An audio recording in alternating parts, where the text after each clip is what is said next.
శ్రీ గురుభ్యో నమః. శ్రీ మహాగణాధిపతయే నమః. ఇక మనము డిసెంబర్ మాసంలో వృశ్చిక రాశికి గనక మనం చూసుకున్నట్టయితే ఈ నెలలో అంటే డిసెంబర్ మాసంలో వృశ్చిక రాశి వారికి యత్నకార్య సిద్ధి, అనుకున్నటువంటి యొక్క పనులు నెరవేరడము, వృత్తిలో కానీ వ్యాపారంలో కానీ లాభాలు రావడము, సుఖ సంతోషాలతో జీవితం గడపడము. కానీ అప్పుడప్పుడు మాత్రం అనారోగ్యం ఏర్పడుతూ ఉంటుంది. ఆరోగ్యం గురించి జాగ్రత్తగా ఉండాలి. అంతేకాకుండా స్థాన చలనాదులు జరగడానికి కూడా ఆస్కారం ఉంది.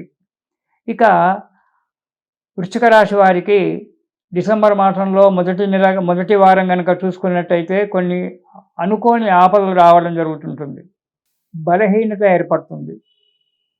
శత్రువుల చేత మాటలు పడడము, అంటే శత్రువులు అంటే రుణం ఇచ్చినటువంటి వారే కావచ్చు, లేదా మన వ్యవసాయ పొలాలు అవి చేసేటువంటి వాళ్ళే కావచ్చు.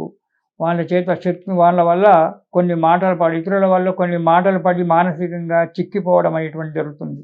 స్థాన చలనం జరగడం జరుగుతుంది. స్థాన చలనం అంటే ఒక ఇంటి నుంచి ఇంకో ఇంటికి మారడం కానీ, అది స్థాన చలనమే.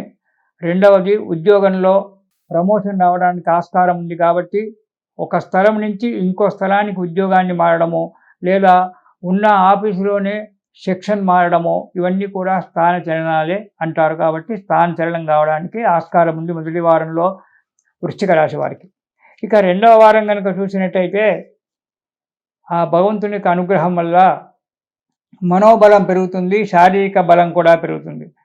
శారీరక బలం ఏమిటండి? తింటే బలం వస్తుందేమో, కానీ మానసికమైన బలం ఉన్నప్పుడు శారీరక బలం అనుకోకుండా ఆటోమేటిక్గా అదే పెరుగుతుంది.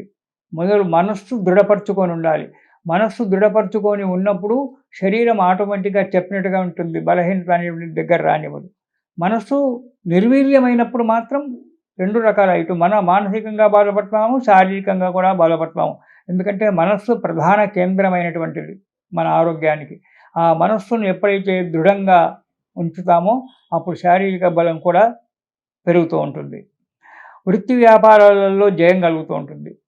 వృత్తిలో కానీ వ్యాపారంలో కానీ చేసేటువంటి దానివల్ల మనకు లాభాలు రావడము, సంతోషంగా ఉండడము జరుగుతూ ఉంటుంది మొదటి వారంలో.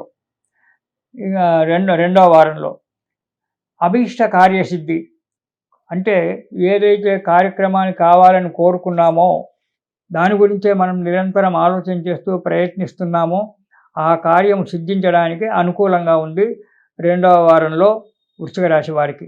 ఇక మూడవ వారంలో అధిక ప్రయాణాలు జరగడం ఉంటుంది. అధిక ప్రయాణాలంటే మన ఉద్యోగ వ్యాపారం రీత్యా ప్రయాణాలు చేయడం కావచ్చు, లేదా మన బిడ్డలకో కొడుకులకో సంబంధాలు చూడడం వల్ల 10 సార్లు ఇక్కడ అక్కడ తిరగడము, ఇవన్నీ అధిక ప్రయాణాలు చేయడమే జరుగుతుంది. ఎప్పుడు భయంగా ఉంటుంది. మనసు ఎప్పుడు నిలకడగా ఉండగా భయంగా ఉంటుంది. అనుకోని కష్టాలు కొన్ని రావడానికి ఆస్కారం ఉంది. తగు జాగ్రత్తగా ఉండండి మూడవ వారం. ఇక నాలుగవ వారం కనుక చూసుకున్నట్టయితే భార్యా బిడ్డలతో కలహాలు ఏర్పడేటువంటి సూచనలు కనబడుతున్నాయి. వాటికి అనేకమైన కారణాలు ఉంటాయి. కాబట్టి ఆ కారణాలన్నీ చెప్పడం కుదరదు. కాబట్టి ఆ కారణాల వల్ల ఉంటుంది. ఆ కారణాలు మీకు కూడా కొంతవరకు అవగతంగా ఉంటాయి. వాటిని మీరు మనస్సులోనే నిలుపుకొని భార్యాబిడ్డలతో కలహాలు కాకుండా సాధ్యమైనంత వరకు ప్రేమతో ఉండడానికి ఈ నాలుగవ వారము ప్రయత్నించండి. అకాల భోజనము, ఈ అనవసరంగా తిరగడం వల్ల సమయానికి భోజనం దొరకకపోవడం వల్ల ఆరోగ్యం కూడా కొద్దిగా నష్టపోవడం జరుగుతుంటుంది. ఎప్పుడు మనోవ్యాకులత ఏర్పడుతుంది. మనస్సు ఎప్పుడు బాధపడుతూ ఉంటుంది. కాబట్టి వీరు, ఈ వృశ్చిక రాశి వారు ఇవన్నీ బాధలు పడకుండా ఈ నెల మొత్తము, అంటే డిసెంబర్ నెల మొత్తము కూడా మార్గశిర మాసంలో ఈ నెల రోజులు హనుమాన్ చాలీసా పారాయణం చేయండి. హనుమాన్ చాలీసా పారాయణం చేస్తూ దాని వెంబడి రామనామం కూడా పారాయణం చేయండి. చాలామంది ఏం చేస్తారంటే హనుమాన్ చాలీసా పారాయణం చేసి మౌనంగా ఊరుకుంటారు. అలా కాదు. హనుమాన్ చాలీసా చెయ్యగానే దాని వెంబడి కనీసం ఒక 11 సార్లు అయినా రామనామ జపం చేయాలి. ఆ ఇత్ర రఘునాథ కీర్తనం తత్ర కుతమస్తకాంజలిం అన్నాడు భగవంతుడు ఆంజనేయ స్వామి. కాబట్టి రామనామం కనుక హనుమాన్ చాలీసా జరిగిన తర్వాత రామనామం కనుక పారాయణం చేసినట్టయితే ఆ స్వామి యొక్క అనుగ్రహం పరిపూర్ణంగా దొరుకుతుంది.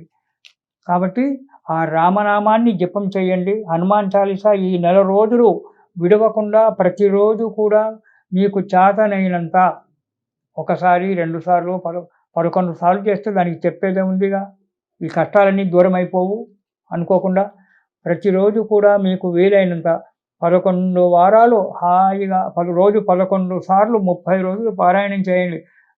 ఆ స్వామి యొక్క దయ వల్ల అన్ని కష్టాలన్నీ కూడా తొలగిపోయి ఈ డిసెంబర్ నెలలో వీళ్ళు వృశ్చిక రాశి వాళ్ళు చాలా సంతోషంగా హాయిగా ఉంటారు. ఇది శుభం.